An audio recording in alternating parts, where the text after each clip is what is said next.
Saya Riana Rataningrum, mahasiswa S1 Kebidanan Universitas Budi Waluyo dengan NIM 157222033. Kali ini saya akan membuat sebuah video tentang KIE pemasangan implan. Terima kasih. Iya, silakan masuk.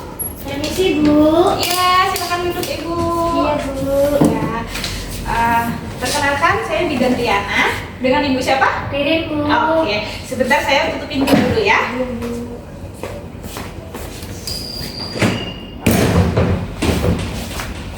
Gimana Ibu Ririn? Ada yang bisa saya bantu? Ini, Bu, saya kan biasa pakai KB minum pil. Cuma saya suka lupa. Saya tuh mau gitu. ganti rencananya Ya, gitu, mau Bu. ganti, oke. Sudah ada ini nggak Ibu? Sudah ada bayangan nggak mau ganti apa? Ini sih, Bu. Kan keluarga saya ada yang pakai susu. Nah, kalau pakai susu kan kayaknya enak, nggak perlu ini. Jadi mau Iya, pakai iya. susu sih, Bu, rencananya. Tapi mau tahu dulu, Bu, gitu. Boleh. Oke, sebelumnya Ibu udah pernah tahu belum susuk itu yang kayak gimana? Tahunya yang dimasukin di lengan gitu aja, Bu, ya. Tapi kalau ininya sih kurang tahu juga sih, Bu. Cuma Oke. tahunya yang dimasukin di Iya. lengan gitu ya. Oke, saya jelasin di sini Bu ya. Jadi kalau misalnya KB yang susuk itu, kalau di kita namanya alat kontrasepsi bawah kulit ya.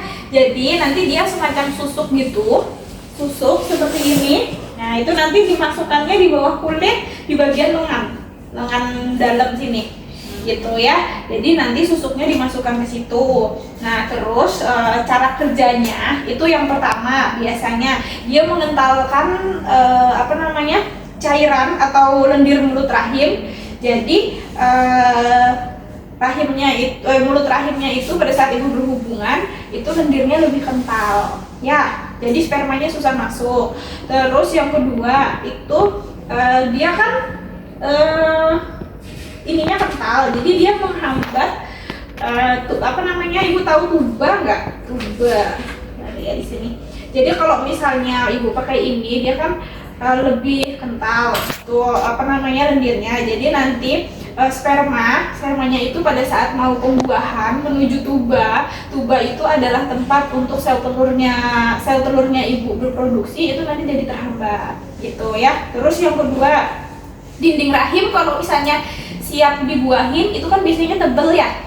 Nah, kalau ibu pakai implan itu biasanya dinding rahimnya jadi tipis. Nah, jadinya untuk perlekatan si konsepsinya atau si buah dari sperma sama tubanya itu nanti dia susah nempel di rahim. Makanya jadinya akhirnya nggak hamil gitu ya.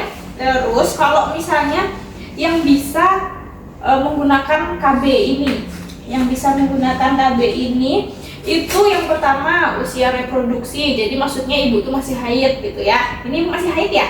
Ini lagi haid. Ini lagi haid ya? Oke. Terus habis itu menyusuin. Masih menyusuin enggak ibu? Saya masih nyusuin, Bu. Masih Anak nyusuin. saya umur 5 bulan.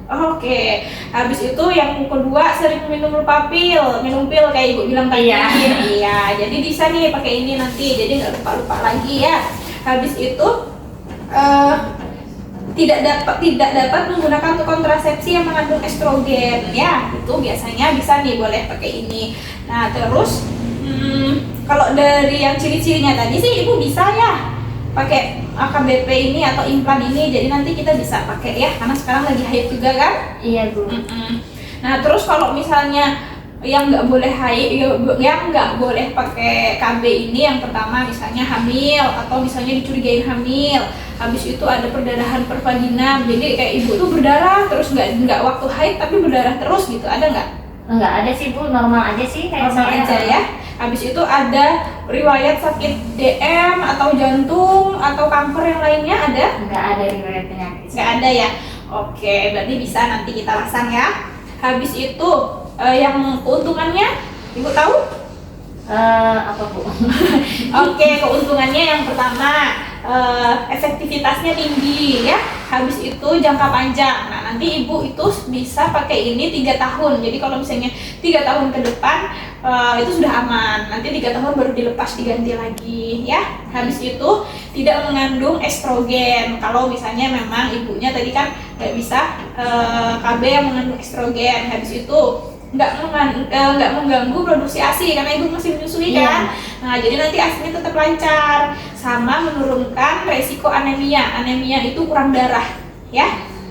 Habis itu kalau misalnya keterbatasannya, maksudnya apa ya, kelemahannya, yang pertama itu biasanya yang begini, ibu kalau pasang kalau misalnya mau pakai KB itu kan harus ke fasilitas kesehatan, beda sama kalau yang pil kan ibu bisa minum sendiri di rumah tiap hari ya. Habis itu tidak mencegah PMS. PMS itu penyakit menular seksual gitu ya. Jadi ibu berhubungannya juga tetap hati-hati, jangan gonta-ganti pasangan dan lainnya ya. Habis itu biasanya kalau misalnya pakai implan ini biasanya haidnya agak keganggu ibu. Jadi kadang mungkin nggak lancar atau mungkin nanti ada flek-flek di awal-awal gitu ya. Habis itu kalau misalnya nanti ibu lepas implan, biasanya nggak bisa langsung subur karena kan hormonnya terganggu sama si implannya tadi. Gitu ya. Nggak masalah ibu? Nggak apa-apa bu. Nggak apa-apa ya. Nah ini efektivitasnya kan saya bilang tadi tinggi ya. Jadi itu kemungkinan kegagalannya cuma 0,3%. Jadi di antara 100 perempuan ya kegagalannya itu angkanya cuma 0,3%. Jadi insya Allah efektif ya. Terus kalau efek sampingnya ya itu tadi saya bilang haidnya keganggu. Habis itu mungkin nanti ada penaikan berat badan karena dia hormon kan. Habis itu terjadi perubahan libido. Libido itu keinginan ibu untuk berhubungan seksual. Jadi nanti mungkin agak menurun gitu, tapi enggak yang hilang, enggak, cuman menurun aja ya. Sama biasanya timbul jerawat, cuman efek sampingnya ini tiap orang beda-beda. Jadi nanti mungkin di ibu bisa ibu lebih gemuk, atau ibu nanti libidonya menurun atau lebih berjerawat, itu nggak pasti. Bisa juga tidak mendapatkan efek samping ini juga bisa, karena tiap orang beda-beda ya. Habis itu waktunya pakai yang pertama sebenarnya bisa kapan aja. Yang penting kalau memang dites hamil negatif ya, atau kayak ibu gini pas lagi haid, ini haid hari keberapa? Hari ketiga. Hari ketiga. Oke, kalau misalnya sudah haid hari pertama sampai ke-7 nggak perlu cek hamil lagi. Jadi nanti kita bisa langsung pakai ya. Habis itu nanti jadi ibu kidal nggak? Enggak bu. Enggak. Jadi nanti kita pasang di lengan kirinya ibu ya, di sini. Di bagian dalam nanti ada 2 dipasang, jadi nanti agak dilukain sedikit, terus nanti implan atau susuknya dimasukin di situ. Ya, iya bu. Oke.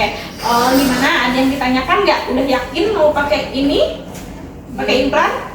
Nanti saya di ini bu ya, di bius ya bu ya. Iya, nanti di bius lokal tapi ya. Oh iya. Terus nanti kalau misalnya sudah dipasang itu nanti 1 minggu kemudian ibu kontrol. Kecuali kalau misalnya sebelum 1 minggu ibu ada keluhan apa, misalnya yang ada keluhan ibu, nanti langsung kontrol aja. Tapi kalau enggak nanti 1 minggu baru kontrol. Gitu ya bu. Ya. Boleh. Oke. Terus gimana? Udah tahu kan tadi efek sampingnya apa aja? Sudah ibu. Oke. Apa aja tadi kemungkinannya? Efek sampingnya kan nanti bisa jadi gemuk gitu ya bu ya, ada bisa jerawatan juga, sama yang tadi libidonya turun gitu bu ya. Iya betul. Nanti kalau misalnya itu terjadi, jadi ibu nggak usah panik karena udah dikasih tahu saya dari awal gitu ya. Iya. Oke. Ada pertanyaan lagi? Nggak ada sih bu. Oke, kalau gitu kita pasang ya. Iya bu. Oke, mari ibu silakan. Situ aku balik lagi. Oke, sudah kita pasang. Ini saya minta tanda tangannya bu ya. Ini di sini. Kalau kita sudah pasang dan sudah saya edukasi, tanda tangan di sini ya. Iya bu. Oke. Nanti jangan lupa 1 minggu kontrol lagi ya. Iya, ya bu. Kasih bu. Iya, sama-sama. Iya. Kemudian setelah melakukan tindakan, jangan lupa melakukan dokumentasi meliputi tanggal, jam, kemudian tindakan yang kita lakukan serta edukasi, kemudian tanda tangan pelaksana. Terima kasih.